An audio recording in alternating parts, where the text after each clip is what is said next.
வெள்ளிக்கிழமையிலே ஆத்தாவும் கோயிலிலே பாட வந்த எந்தனுக்கு பக்கத்துணை நீ இருப்பாய். பாட வந்த எந்தனுக்கு பக்கத்துணை நீ இருப்பாய்.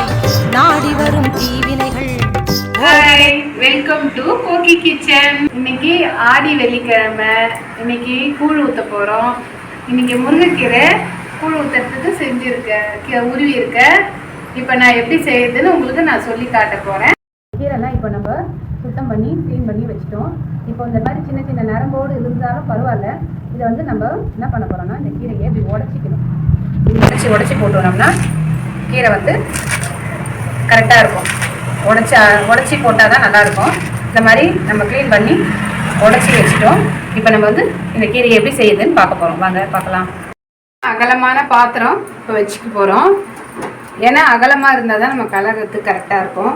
நம்ம தேவையான எண்ணெய் ஒரு ரெண்டு குழி கரண்டி. ஏன்னா கீரை அதிகனால கொஞ்சமாக விட்டுருக்கேன்.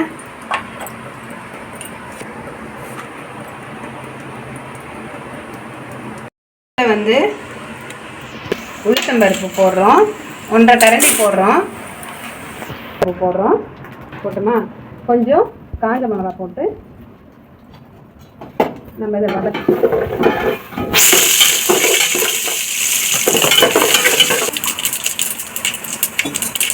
கீரை அதிகனால ஒரு டம்ளர் தண்ணி ஊற்றுறேன். ஊற்றிட்டு உப்பு தேவையான அளவு உப்பு போட்டுறேன். போட்டு இதை நல்லா கரையணும்.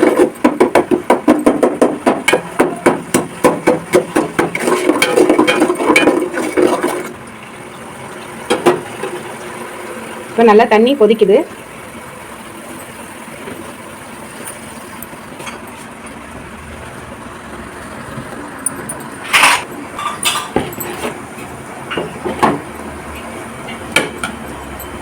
ஆயிடுச்சு. இப்போ இது வந்து நம்ம கிளறணும். கிளறி விடும்போது கீரை வந்து நமக்கு நல்லா இருக்கும். எண்ணெய் ஊற்றி மிளகா வந்து ஒரு 7 மிளகா போட்டிருக்கேன். ஏன்னா கீரை அதிகனால ஒரு 7-8 மிளகா போட்டுக்கலாம். அதுக்கு அடுத்து பூண்டு, அதையும் இதில் போட்டுருங்க.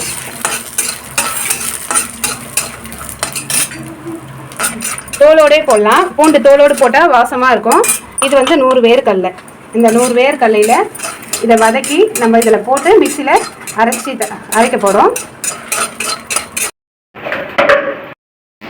இதை போல் அரைச்சி கொரப்பாக அரைச்சி வச்சுருக்கோம். நமக்கு கீரை வெந்துடுச்சு பாருங்க. நல்லா பொலன்னு வெந்திருக்கு. இதில் இந்த அரைச்ச விழுதை நம்ம எடுத்து இப்போ போடப்போம்.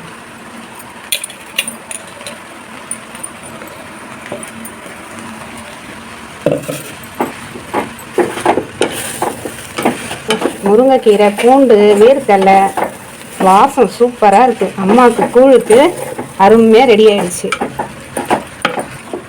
அதே போல் நம்ம இந்த கீரையை வந்து வாரம் கூட சாப்பிடலாம். அதே போல் பிபி இருக்கிறவங்க வந்து பிபி வந்து 170 180 குறைவே இல்லை அப்படின்னு சொல்கிறவங்க 2 நாளைக்கு ஒரு வாட்டி முருங்கைக்கீரையை வேக வச்சு கொஞ்சம் மிளகு கொஞ்சம் உப்பு போட்டு அந்த கொதிக்க வச்சு அது குடிச்சு வந்தீங்கன்னாவே உங்களுக்கே தெரியும், ஆட்டோமேட்டிக்காக பிபி குறையும். ரெடி ஆயிடுச்சு கீரை. ஓகே ஃப்ரெண்ட்ஸ், எனக்கு லைக் பண்ணுங்கள், சப்ஸ்கிரைப் பண்ணுங்கள். Thank you friends. வேறு வீடியோவில் பார்க்கலாம்.